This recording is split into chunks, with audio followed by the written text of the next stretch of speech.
7:01 p.m. And our next item of business is action from executive session, which is to discuss the superintendent's recommendation for the Director of Business and Support Services position and to act as appropriate. Susan? Oh, thank you, Karen. Yes, we make a recommendation, Dr. Maestas has made the recommendation to hire Aisha Nelson-Opong as the Director of Business and Support Services.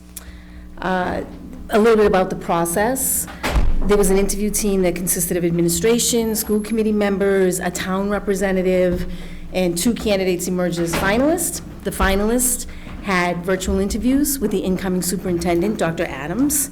An interview was held with the central office administrators and support staff, and the feedback was all very positive. It was strong feedback from anybody who interacted with her. Aisha is a former employee in the central office as well. She held the position of assistant to the Director of Business and Support Services, John Ferris. She's certified by the Department of Elementary and Secondary Education as a school business administrator. She's a resident of Hingham. She's actively involved in the Hingham community.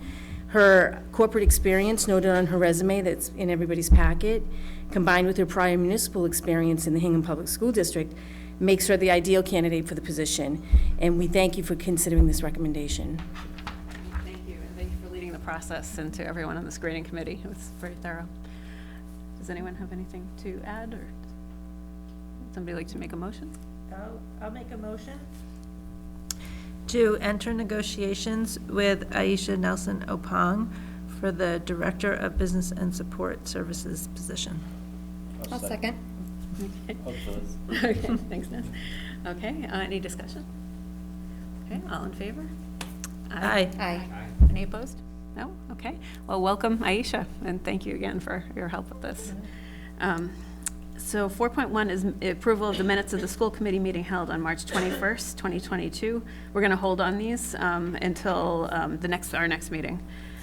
Number 5 is questions and comments. And I first want to thank our partners at Harbor Media for allowing us to stream this through YouTube tonight. If anyone is out watching this virtually, either on TV or on the internet, and you have a question or a comment, you can you can type it in, and Ness is monitoring the comments for us. So thank you.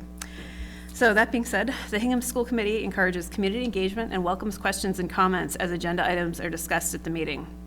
In addition, we've set aside up to 15 minutes at the beginning of the meeting for comments or questions that fall under the purview of the school committee and are not already on tonight's agenda. If any guests wish to speak, please raise your hand, state your name and address, and address your comments to the chairperson. Comments will be limited to 3 minutes per speaker and must relate to topics within the scope of responsibility of the school committee.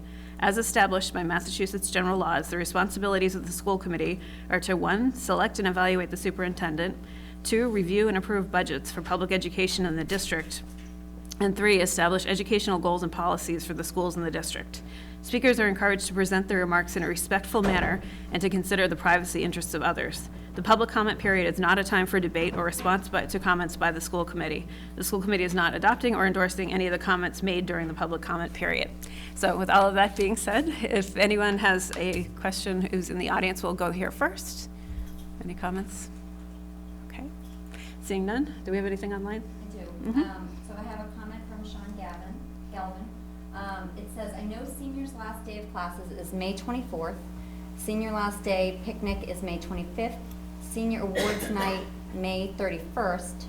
Senior prom, June 2nd, and graduation, June 4th. My questions are as follows. 1, will senior athletic awards night stay May 25th, or will it be combined with the awards and scholarship on May 31st?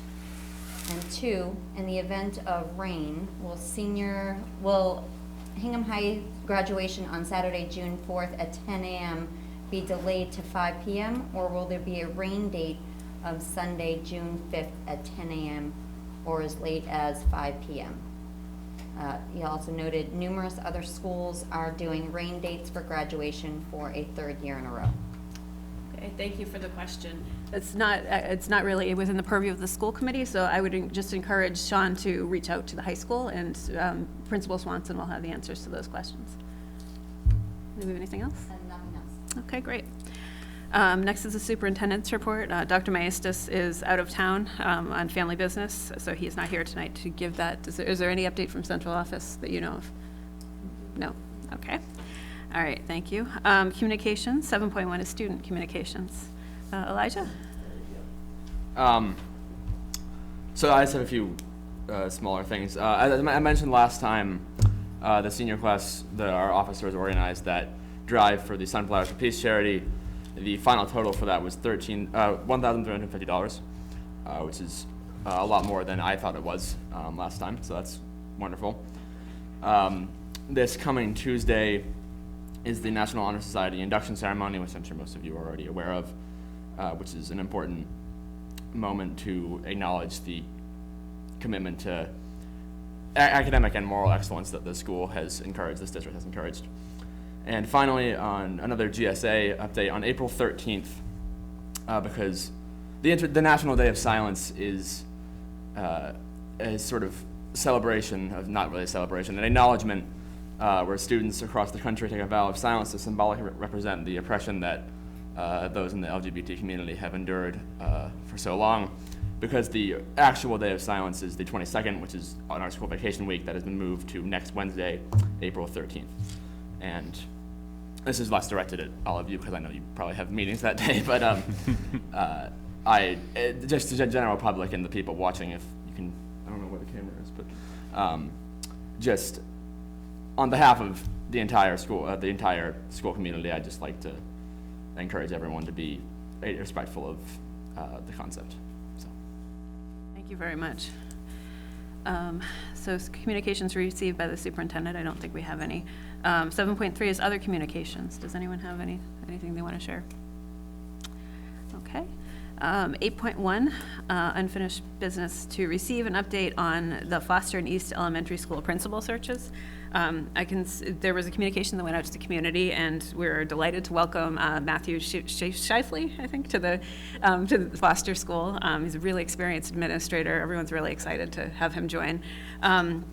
The East School search has been going along on the prepared timeline, and last Wednesday, 2 candidates came and met with all the stakeholders. They met with the parents in the morning, and then with staff, and with the central office staff, and went through that process. And I mean, hopefully we'll have some news soon. But they were both, I went to the parent meet and greet, and they're both extremely qualified. Really would be lucky to have either one of them. So I think it was great to see. So good job to that screening committee.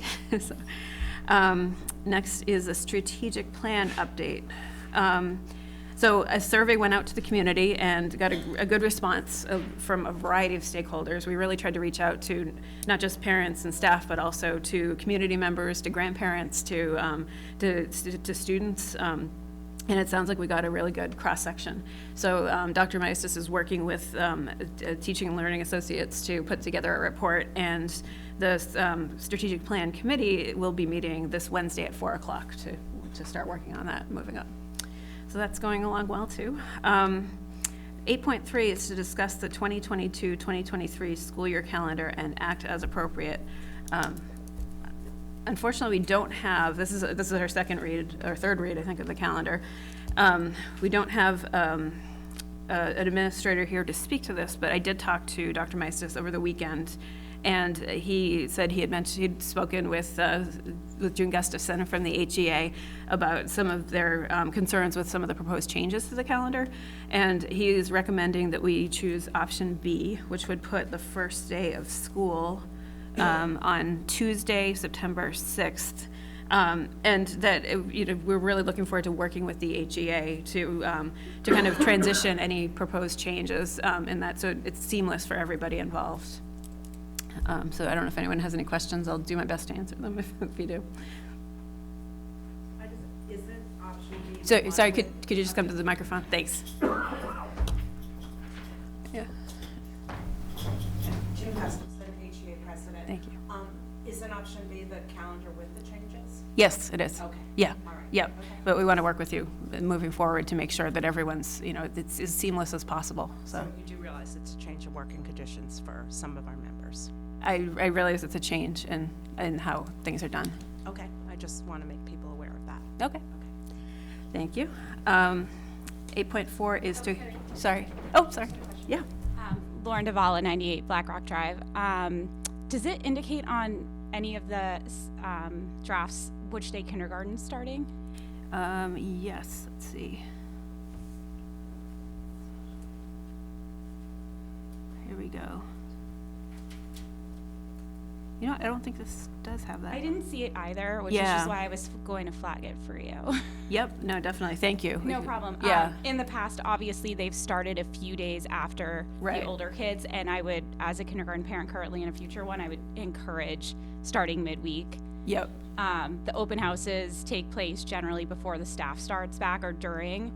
And then their first day of school ends up being a week or two later. So for 5-year-olds, it's often confusing. Right, yeah, This yeah. year was tricky with starting 3 weeks later and on a Monday. So I definitely hope that you take that into consideration on the next draft. Great, okay, Thank thank you. you. Yep, yep. Okay. All right, we'll pass that on to the administrators. Okay, 8.4 is, and sorry, I keep forgetting to check in with you. Do you have anything online? keep checking, I'll let you know. Okay, thanks. All right, 8.4 is to hear a budget update. I actually was gonna take us through this. Great. So if I can combine 8.4 and 8.5. Terrific. So this 8.5 is to hear Finance Capital Subcommittee update. So we had a Finance Subcommittee meeting this afternoon at 5. Had gone through a number of things with John Ferris, and I wanted to update the committee on it. We had been hearing about this amount in the budget that we needed to work with, this $1.7 million possible excess. Talking through that with John, $900,000 of that relates to Esser Funds. So Esser Funds don't have to be used in the current year. We actually have 2 different years that we can use that. We have about $200,000 that has to be used by June 30, 2023, and then another $700,000 that has to be used by 2024. So, so if you remove the $900,000 from the 1.7, we're actually looking at $800,000 that could possibly be excess. And I just want to remind everybody, it's not really that it's excess. We are in the right process of the budget during this period of time, and it's things that it's normal course. So John had gone through and told people who had things that they hadn't yet ordered, because this year has been kind of chaotic and they hadn't been ordering some of their things, to go ahead and do that, make sure that they're getting in the things that they had previously planned for and budgeted. So he actually thinks that that $800,000 has been worked down between textbooks and curriculum, and then there were some capital items that have been ordered. So he doesn't think we are going to have any of that $800,000 remaining. So by fiscal '22, we will have used all of the funds that are not related to Esser. Which then brings us to the Esser Funds, which are things that, monies that we can use as part of the schools going forward. And we had talked in the Finance Subcommittee, we're trying to identify one-time items that could be applied to Esser. We could use it for anything, any purposes, but we don't necessarily want to hire positions that could then trail off 2 years from now when we no longer have Esser Funds. So we were trying to identify one-time items with that $900,000. And we've got some things that were being asked for in fiscal '23 that we had identified that are really one-time. There's the assessment PD, that was about 18. There's the assessment tool of 50, and there were the sped vans of 26. So that gets us to about 94,000 that we could use, that's one time. So if we are removing that from what our asks were, we had about $800,000 in asks. The remainder of that fiscal '23 budget, we would need to try to figure out how to address. So we had voted on a budget. Advisory and the select board had voted on a budget as well, and it did not include all of our added positions. When we spoke today, normal course of business, there are retirements that we know about. And when a retirement happens, it's usually a higher paid position, somebody who has been here for a while, they retire, and we are able to replace that higher paid position with a somebody coming into education. So usually there are some savings there. And John has identified retirements that have happened, and that is in the amount of about $360,000. So we know for fiscal '23 that we've got an additional $360,000 that would be part of our normal budget that we could use for other positions. So the Finance and Capital Subcommittee was going through and identifying what we think might be priorities. And I think we've heard loud and clear from the community and from ourselves that the Fine Arts Director is a must. So we were just kind of rank ordering those things. We know that the central office staff needs to be addressed. There are some holes in there. So we thought that the central office staff would be the next item of priority. So that would get us to, there was the 120 for the Fine Arts Director and then about 215 for central office people. So those two together get us to what we know are the retirements that are coming. So we know that we can cover those right now with the budget that we currently have. John suspects there might be one or two other retirements coming, but as he tells us, they don't have to tell us until June 30th. So we suspect that that might shake out as well, and that will allow us to fund the additional positions that we wanted to hire. So with all of that said, I was going to propose that we discuss the priority levels of the budget to see whether you concur with what we had discussed in the Finance Subcommittee, so that when town meeting does happen, we know in what order we want to hire these positions. And then given that, we had a higher budget. We had the 62 million, but suspect we will be able to hire the positions that we wanted with the 61 million that had been voted on by AdCom and Select Board. So I would propose that we talk at a future meeting to see whether we revote that number. Another part of our Finance Subcommittee was to look at revolving funds. So you guys might remember, a couple years ago, we had gone through this process to look at our revolving funds. We had documented how it is being used, and what we typically like to see at the end of the year. There are certain balances that we know we need to have balances, like food services. We know we need to have 3 months worth of running expenses to cover how they manage their, the food service department. One of the ones, for example, is athletic fees. And we had said at the time that we like to have about $200,000 left in the athletic fees. We wanted to try to use that amount for the future need for the turf replacement. At the end of June 30, 2021, we had well over the 200,000. And the reason for that is because of this one-time monies that we have received from the government. So typically we'd see the 200,000, but it's well in excess of that. What John has done in our budget, and you would have seen, he is using more of that revolving for fiscal 23's budget and applying it to our operating. But we are still at a higher balance than we normally would be.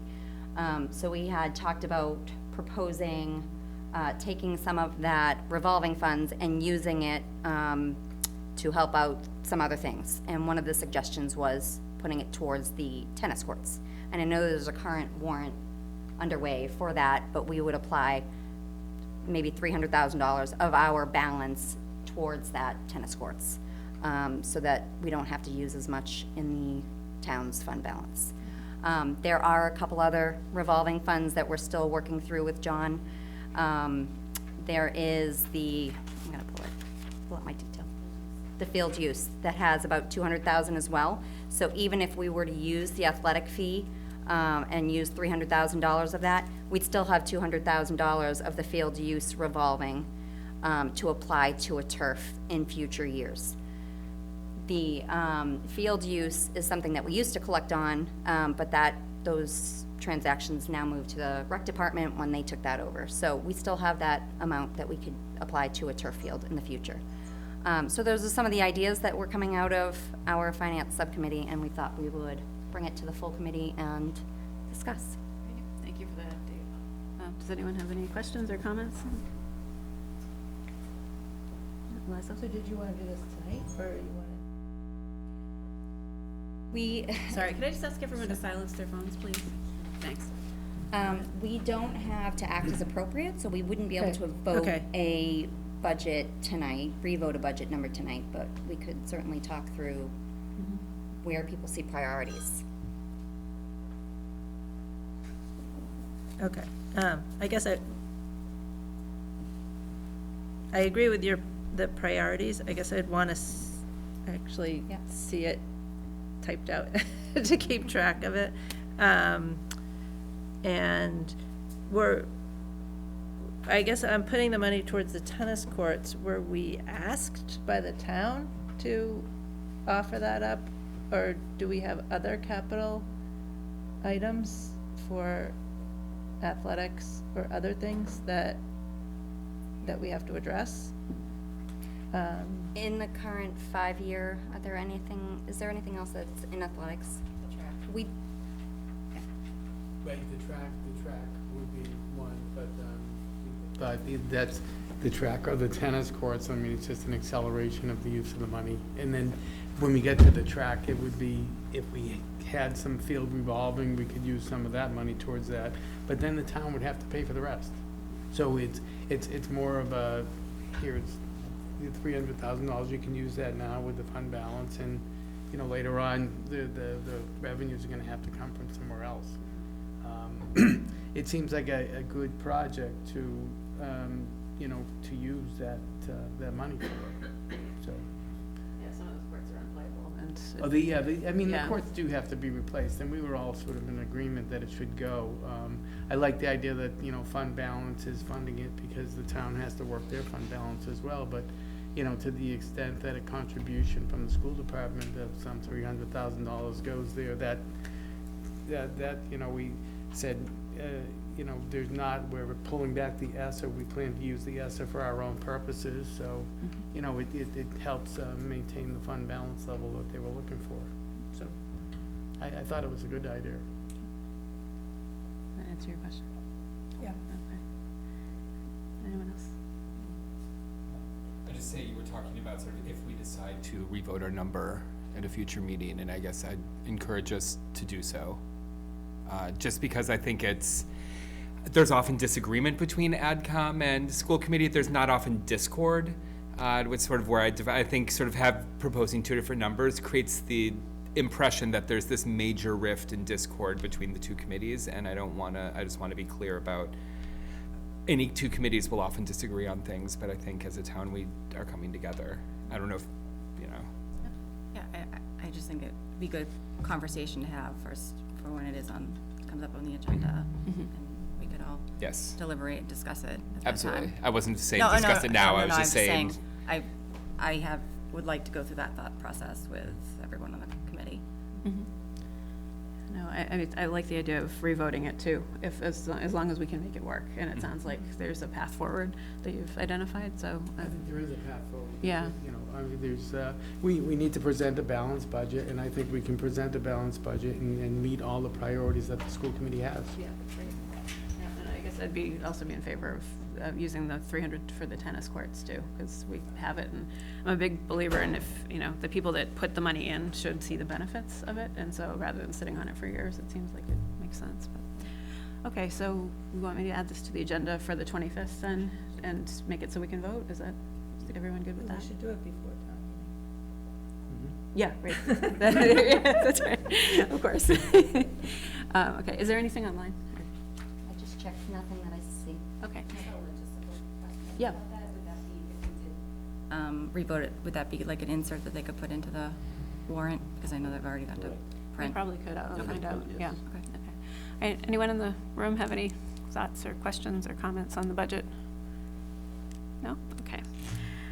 All right, next is to discuss proposed amendments to Hingham Public Schools Policy Section D, Fiscal Management. This is the first read of our proposed changes, so we won't be acting on this tonight, but Jen, could you take us through? So everyone should have a copy in their folder of, just pull up my notes. All right, so we undertook a full review of policy section D, which is fiscal policies. As this was a recommendation through MASC. And just two things I just want to emphasize, that in undertaking the review, the following principles were prioritized, which was ensuring that the policy language is aligned with the constitutional and legal principles of school funding, and also confirming that the policy remains focused on the legal authorities of the school committee. And then I'm just going to go through each one, just so you know, just to highlight what we did change. Starting with, I just lost my notes again. Okay, so starting with the fiscal management goals, we added in under the committee's intent, the paragraph about centering equity while achieving the greatest educational returns and the greatest contributions to the educational program in relation to dollars expended. And then in the next one, the next policy, which would fall under annual budget, the fourth paragraph down is new, as well as the sixth paragraph. Those were added as well. And I will go through the copy that everyone has, and I will highlight all those paragraphs so that you can look forward for the next read. I didn't get to it today. So the next thing is under the budget development process. We added in the sixth and seventh paragraph. And then on the budget development process, the budget deadlines and schedules, that is the same. There's no changes to that. And then the budget adoption procedures, this is completely new, this whole policy. And it just talks about the revenue sources and authority for adoption. Oh, there we go. And then the next one would be budget transfer authority. There were some typos that I added on. And then it is the fourth and fifth paragraph that are new. And this talks more language around cost centers. The cost centers are the line items that we see in the budget, like administration, school committee, leadership, those are the cost centers. Then the next one would be funding proposals and applications. That is, there were no changes to that one. And no changes to federal funds. No changes to authorized signatures or bonded employees and officers, nor fiscal accounting and reporting. They'll stay the same. And no changes under revolving funds or audits. I think the only one that they have changes for, that was it. And again, I will highlight all those so you guys can go back and look at those. And if anyone's especially eager, I sent the Google Doc so you can track you can see the history, so you can see what the policy subcommittee discussed. And the finance subcommittee took a look at those too, right? Or at the. We're in the process. We didn't have a second read of it. No. Okay, okay. Yeah. All right. Move it here. Right. That makes sense. Okay. All right, so we can put this on for the 25th as well. Okay. The draft form, or do we do that prior? But, If we wanted to put it for people to review, or just leave it? oh, we can do that. Okay, yeah. If you want to, do you want to put this one up there? Is that? I can do that. Okay. Let's fix a couple typos. Okay, sounds good. All right, subcommittee and project reports. So why don't we start with Tim? Sure. Couple of things. Office hours are going to come back on the 11th, which is a week from tonight. Done with Jen and Michelle, who's not here tonight. So awesome. Do you know, is that 7 to 8? Do you know if you decided on a time? We have not decided on a time. Okay. But I don't think we would go with what we, Yeah. typically it was 7:30. 7:30 to 9, okay. High school. The high school, okay. So we'll work with Heather to make sure announcements get out about that. The Hingham Educational Foundation, a couple of big things happening. The first big thing happening is they've completely relaunched their website. So if you have not gone on the Hingham Education Foundation's website in the last sort of week and a half, go on that. It's completely redone. It's awesome. Part of it, and the reason I'm leading with that is part of the new website is the new grant applications. So the grants are going to be due on April 25th. Any teachers can fill out their grant requests, and those are going to be, I think May 11th is the date that their HEF is meeting to go over all the grant requests, but they're going to be due on the 25th. So Okay, and then on April 30th, they're having their 1920s Spring Bash over at the South Shore Country Club. Tickets are still available, but they're going fast, so I think they will be gone soon if you don't get them soon. So another reason to go on their brand new website and buy your tickets and all that. So lots of great HEF stuff. Switching gears over to CPAC, they had a great speaker on March 28th. Sarah Ward gave a presentation on executive function, and they've been very busy with lots of irons in the fire. I think we'll not ready for announcement, a lot of them yet, but lots of stuff happening. I know they are going to do a candidates forum with the Hingham Unity Council, sort of co-hosting it. So I think they're still working on a date for that. Sure. So we had our first Capital and Facilities Master Plan meeting on March 23rd. It went really well, and then we'll have our next meeting this Wednesday. And then policy met on March 24th, and I need to schedule our next meeting. The only other thing is that I have some signed warrants in the packet, so. Okay. Salary negotiations will be meeting soon to talk about the contract for the business director and for the principals and a couple other items. And wellness will be meeting, we hope, sometime next week to review a list of recommendations we have for the athletic department to begin addressing regarding equity, and also hopefully getting a final report on the booster groups spending. So we have to schedule that. Yep. Anything? I would just mention that the PRS School Council is meeting on next Monday at 2:45, and the PRS PTO, their next meeting is May 11th at 8:30 in person at PRS. So next is number 11, other items is may not reasonably known 48 hours in advance of the meeting. Does anyone have anything? No? Okay. With that, I'll take a motion to adjourn. I'll make a motion to adjourn. Thank you. I'll second. Thank you. All in favor? Aye. Any opposed? Okay, all right, motion is adjourned at 7:33.